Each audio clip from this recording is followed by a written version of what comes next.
नमस्कार।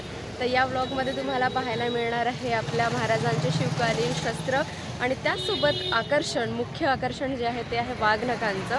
तर तुम्ही नक्कीच या नागपूरमध्ये 8 महिन्यापर्यंत हे असणार आहे आणि 10 ते 5 ही वेळ आहे। 10 रुपये पर पर्सन तिकीट आहे। सो हे आहे मध्यवर्ती संग्रहालय ज्याचं नाव आहे अजब बंगला आणि मिठानीम दर्गाजवळ तुम्हाला हे दिसेल। चला तर मग बघूया।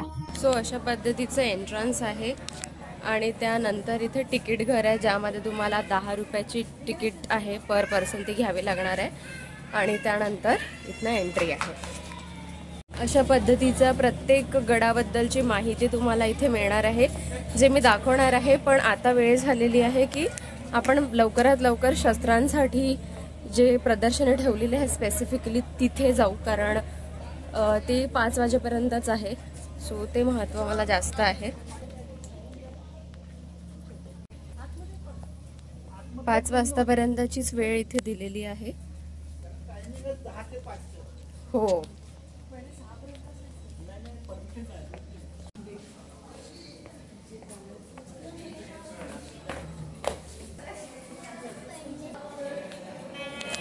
आतमध्ये मोबाईल अलाउड आहे का?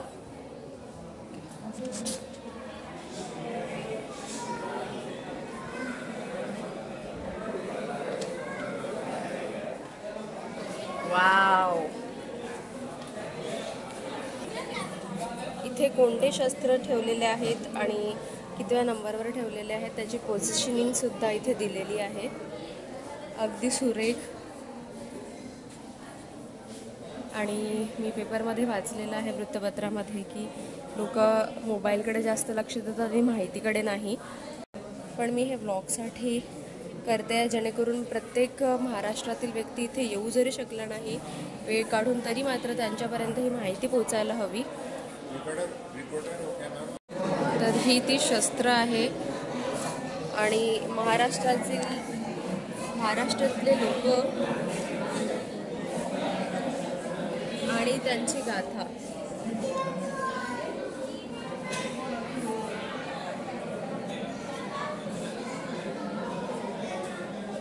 प्रत्येक महाराष्ट्रीयांपर्यंत पोहोचलं पाहिजे।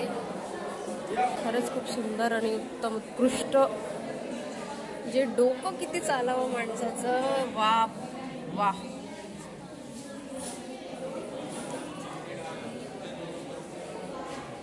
सगळ्याच गोष्टी कॅमेरामध्ये कॅप्चर होऊ शकत नाही, मात्र त्या अनुभवता नक्कीच येतात प्रत्यक्षात।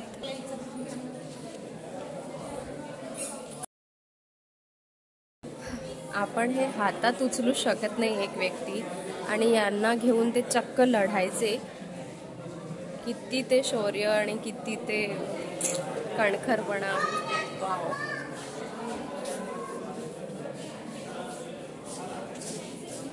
कोयता, ईट पाते, गर्ज। सुरुवातीमध्ये तुम्हाला काही नावं नीट दिसणार नाही लाइटिंग इफेक्टमुळे, कारण माझं लक्ष पूर्ण ते बघण्यामध्येच होतं, पण नंतर मी नावं नीट कॅप्चर केले आहेत। आणि त्यासोबतच मला तिथल्या एका ऑफिशियलने विचारलेलं की तुम्ही मॅम न्यूज रिपोर्टर आहात का? त्यावेळेस मी सांगितलं की मी न्यूज अँकर म्हणून काम केलेलं आहे, पण सध्या मी व्लॉग शूट करते आहे। आणि त्यांनी मला जाताना माझी ID विचारली यूट्यूबची आणि चॅनलला सबस्क्राईबसुद्धा केलं। So thank you so much for being so kind. तुम्ही एक शिवकालीन शस्त्र बघा, इतकं आखीव रेखीव बनवलेलं आहे की फक्त बघतच राहा वाटतं। आणि मी तुम्हाला सांगते कॅमेरामध्ये नीट कॅप्चर झालं नसेलही काही वेळेस, पण मी पुढे काही शस्त्रांना अगदी झूम करून तुम्हाला त्यांचं नक्षीकामसुद्धा दाखवलं आहे आणि इतकं सुरेख, इतकं बारीक वर्क आहे त्या बघितलं गेलं तर की कल्पनेच्या बाहेरचं आहे, इतकं सुंदर। सध्या तुम्ही काही शस्त्रांना जे आहेत पोझिशनिंग वाईज ज्याच्यामध्ये तुम्हाला नंबरिंग दिसत असेल तर तुम्ही ते नाव आणि त्या नंबरचं पोझिशनिंग असं पॉज करून बघा तर तुम्हाला त्याची माहिती मिळेल। हे डिझाईन बघा दिसत असल्यास, वाव, अगदी सुरेख। म्हणजे त्याच्यावरची जी कलाकृती आहे ती इतकी सुंदर आहे, ती कदाचित कॅमेरामध्ये पण दिसणार नाही। ते बघा मी 2x मध्ये दाखवते आहे, अतिशय सुंदर उत्कृष्ट आहे। आणि महाराजांची वाघनख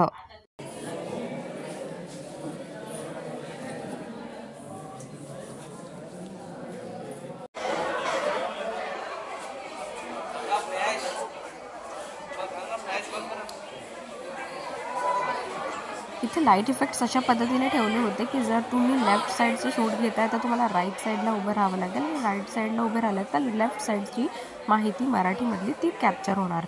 आणि ही जी वाघनखांबद्दल माहिती लिहिली आहे त्यामध्ये आपण असंच म्हणू शकतो की इंग्रज चोरून घेऊन गेले, कारण ती आपली प्रॉपर्टी आहे.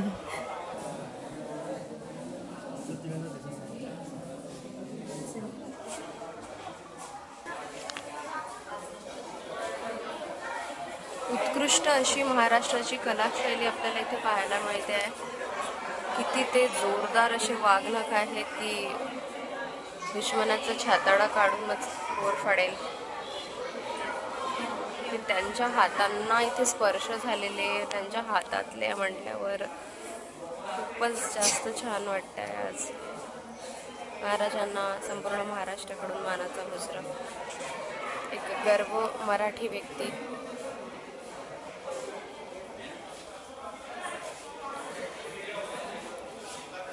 आणि ही ती माहिती आहे.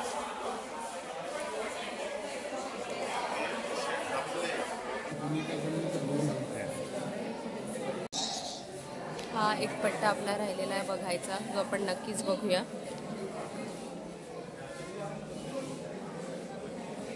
ही आहे माहिती.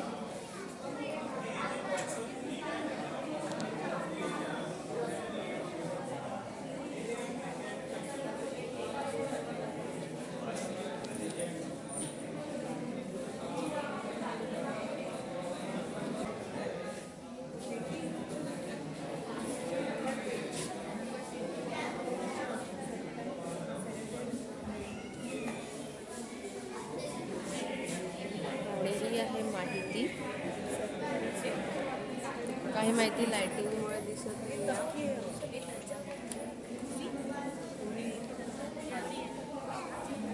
शौर्यगाथा आणि बुद्धिमत्ता एवढी की आपण अशा पद्धतीचे शस्त्रांचे नाव कधी ऐकले नसतील, इतके शस्त्र आहेत.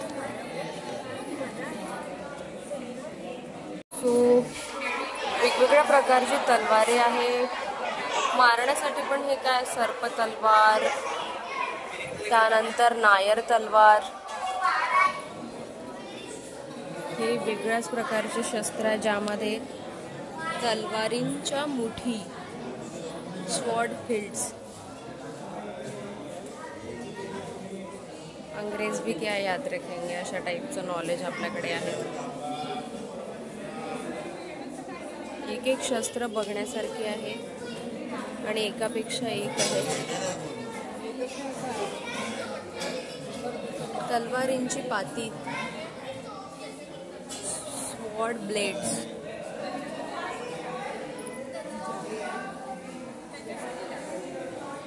इथे ब्लेड्स आहेत.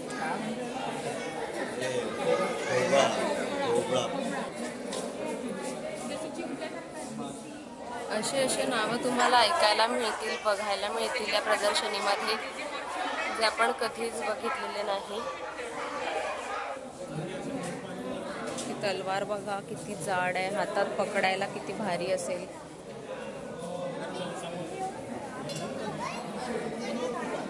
कोबळा पट्टा, छत्रपती शिवाजी महाराज, विजापूर येथे.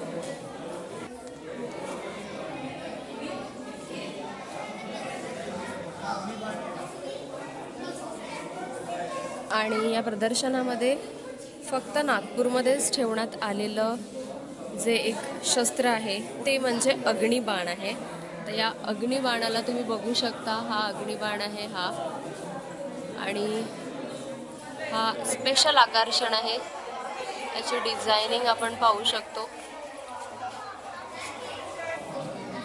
यामध्ये अग्निबाण मी न्यूजपेपरमध्ये वाचलेलं होतं.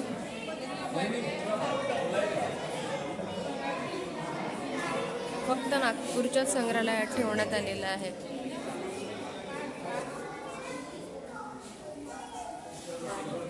आणि ते गोळे आहेत, दगडी तोफ गोळा.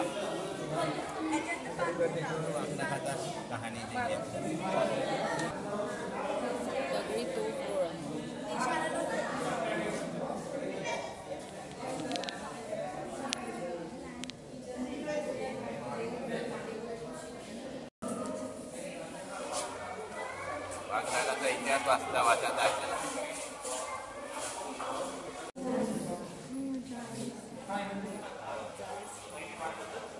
अष्टपैलूपणा बघा, प्रत्येक पाट वेगवेगळं आहे, त्याची कलाकृती वेगळी आहे, त्याचं स्पर्श करून पण म्हणजे टेक्स्चर सुद्धा वेगळंच असेल. हे बघा,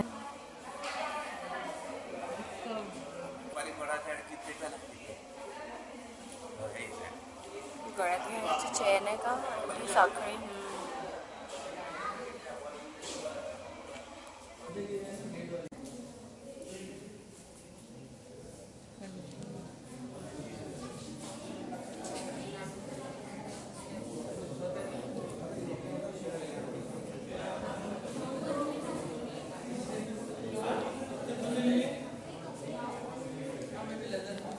सुपारी फोडायची अडचण.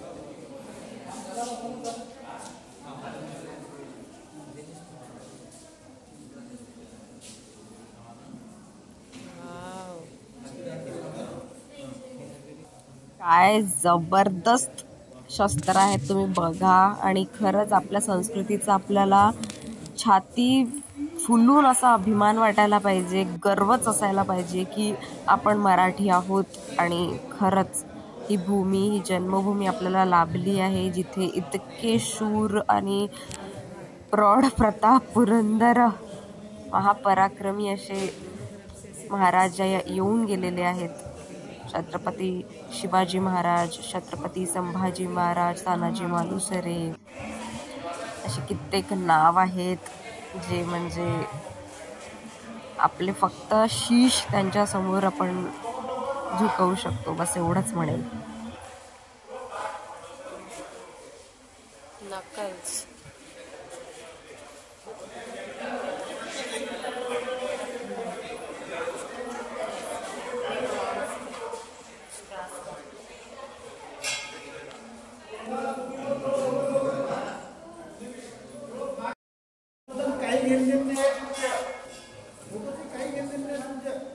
तुम्हाला फक्त इतिहास समजणं महत्त्वाचं.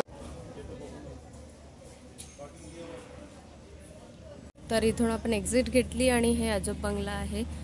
नागपूरचं वैशिष्ट्य म्हणून आहे, एक हेरिटेज सारखं. तुम्ही नक्कीच याला बघू शकता. इथे फोर्ट्सची माहिती लिहिलेली आहे. आणि ज्या पद्धतीने माझे वडील वाचत आहेत तसंच आपण करायला पाहिजे. प्रत्येक माहिती फक्त मोबाईलमध्येच नाही तर ती रिअलमध्ये वाचायला हवी. आणि मी सुद्धा फक्त शूटच करत नाही आहे, तर मीही बघत आहे शस्त्रांना देखील आणि त्यांचे वेगवेगळे नावे सुद्धा मी बघते आहे. हे जे प्रदर्शन आहे हे संपूर्ण 8 महिन्यांसाठी असणार आहे नागपूरमध्ये आणि त्यानंतर कोल्हापूरसाठी रवाना होणार आहे. खांदेरी किल्ला,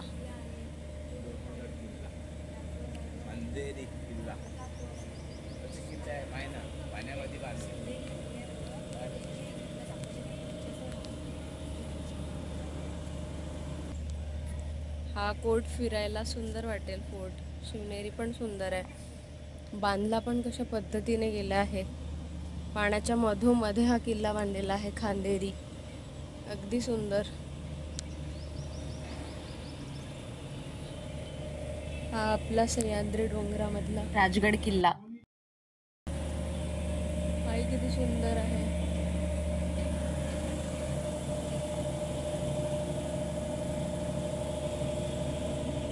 सुंदर, अप्रतिम, उत्कृष्ट, जबरदस्त आणि असे कित्येक शब्द जे आहेत ते कमी पडून जातील इथे.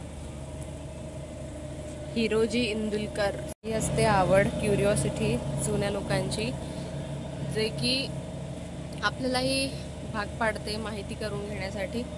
आणि बघा किती सुंदर व्ह्यू दिला आहे. जसं तो एंट्री मग हे थोडं आत आलं की तसा व्ह्यू, मग त्याचा हे फोकस्ड व्ह्यू आणि त्यानंतर हा एंटायर व्ह्यू जसं आपण ड्रोननी बघतो, अगदी सुंदररित्या केलं आहे. माझे वडील प्राण्यांचे प्रेमी आहे, त्यामुळे ते त्यांना बरोबर दिसलं की ते कुत्रा बसलं आहे.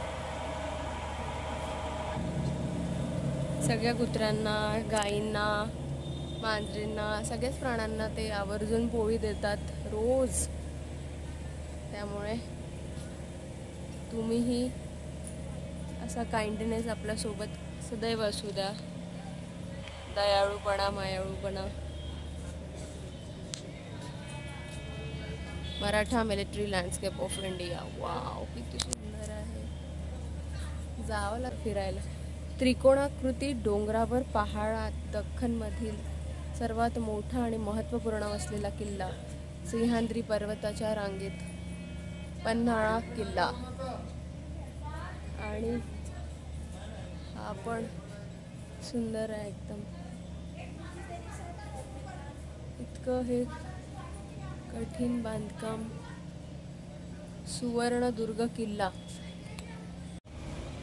किती सुंदर बांधकाम आहे यार.